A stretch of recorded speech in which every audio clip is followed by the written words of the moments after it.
பாண்டியராஜ் இயக்கத்தில் நடிகர் விஜய் சேதுபதி, நித்யா மேனன், யோகி பாபு உள்ளிட்ட பலர் நடித்திருக்கிறாங்க. இந்த படத்தோட கதை என்னன்னா, கணவன் மனைவிகள் இருக்கிற சிறு சிறு சண்டைகள் பெரிய சண்டையா மாறிடுச்சுன்னா, அதில ஏற்படும் விளைவுகள், பிறகு இவங்க 2 பேரும் அந்த சண்டையினால பிரியறாங்க. அதுக்கப்புறம் அவங்க சேர்ந்தாங்களா இல்லையான்றது தான் ஒரு 2 மணி நேரம் 20 நிமிஷமா இந்த கதை வந்து நகருது.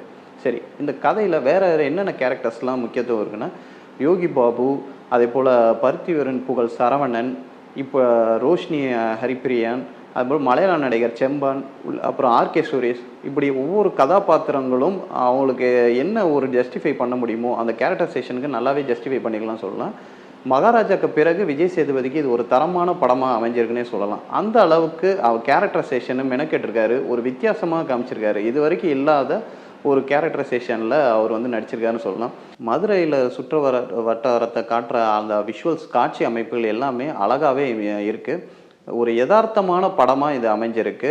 கண்டிப்பா பிஎன்சி ஆடியன்ஸுக்கு வந்து கவர் பண்ற அளவுக்கு ஒரு பக்கா கமர்ஷியல் படமாவே இயக்குனர் பாண்டியராஜ் குடுத்திருக்காரு. எப்படி ஒரு கடைக்குட்டி சிங்கம், நம்ம வீட்டு பிள்ளை அந்த மாரி ஒரு குடும்பம் சார்ந்த உறவுகளை மையப்படுத்தி எடுத்தவனும், இதுவும் ஒரு குடும்பம் சார்ந்த படம். ஆனா ஒரு ரகடான ஒரு காமெடி கலந்த ஒரு படமா குடுத்திருக்காரு. இதில முக்கியமாக ஆர்கே சுரேஷோட நடிப்பா இருக்கட்டும் சரி, அவருக்கு ஒரு சட்டிலான ஒரு வில்லனிசம் அவர் காட்டுறதும், எப்பவுமே ஒரு சீரியஸ் டோன் இருக்கும். அது நம்ம சில இடங்கள்ல நமக்கு அது ஒரு நகைச்சுவையா தெரியுது. இப்படி காட்சிகள் அமைப்பு இருக்குது. 2வது விஜய் சேதுபதி, நித்யா மேனனுக்கான ஒரு கெமிஸ்ட்ரி பக்காவே ஒர்க் அவுட் ஆயிருக்குன்னே சொல்லலாம். அந்த அளவுக்கு ஒரு கணவன், மனைவி எப்படி நிஜத்தில இருப்பாங்களோ, அந்த அளவுக்கு ஒரு ஒரு உரையாடல் அவங்களோட இருக்கு. மேலும் விஜய் சேதுபதி இந்த பரோட்டா விதவிதமா ஏன்னா அவர் ஒரு பரோட்டா மாஸ்டரா வராரு. இதில எந்த விதவிதமான பரோட்டாக்கள் அவர் செய்றது, அத அழகா காட்சி அமைக்க விதமும் நமக்கும் ரசிக்கிற மாரி, ருசிக்கிற மாரியும் இந்த காட்சி அமைப்புகள் இருக்குன்னே சொல்லலாம். இன்னொரு இந்த படத்தோட பெரிய ப்ளஸ் என்னன்னா, இசையமைப்பாளர் சந்தோஷ் நாராயணோட மியூசிக்.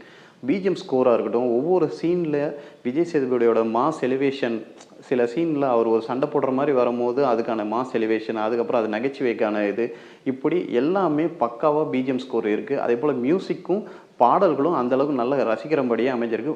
படம் ரிலீஸ்க்கு முன்னாடி எல்லா பாடலும் ஹிட் ஆயிடுச்சு. அதுவே இந்த படத்துக்கு இன்னும் கூடுதல் ப்ளஸ்னே சொல்லலாம். சமீப காலமாக வந்து யோகி பாபுவும், விஜய் சேதுபதியோட காம்பினேஷனோட நகைச்சுவை ட்ராக் வந்து நல்லாவே ஒர்க் அவுட் ஆயிட்டு வருது. அது இந்த படத்துலயும் நல்லாவே ஒர்க் அவுட் ஆயிருக்கு. சட்டிலான ஆக்டிங் யோகி பாபு குடுத்திருந்தாலும், அது டைமிங் டெலிவரி வந்து பக்காவா ஒர்க் அவுட் ஆயிருக்குன்னே சொல்லலாம். ஒரு 2 1/2 ஹவர் 2 ஹவர்ஸ் 20 மினிட்ஸ்ல நம்மள வந்து நல்ல ஒரு ஜம்ப் பேக்ட்டா நம்மள உட்கார வச்சு எந்த ஒரு ஒரு டயர்ட்னஸ் தெரியாம ஒரு இன்ட்ரஸ்டிங்காவே, என்கேஜிங்காவே வந்து இயக்குனர் பாண்டியராஜன் நமக்கு கொண்டு போயிருக்காரு.